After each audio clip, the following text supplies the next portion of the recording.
Anybody who's set out on a hillside in the winter when it's so still and heard a wolf, there's no price tag you can put on it.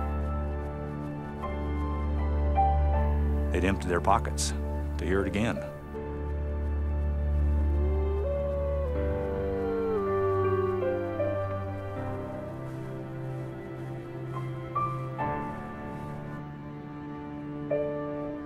Yellowstone's given me a lot of gifts, and it's given the entire world a lot of gifts. It's done that for over 130 years. It's an example for what's possible. It's an example for what was. And we can improve on some things, but we cannot improve on this. We can't improve on this at all.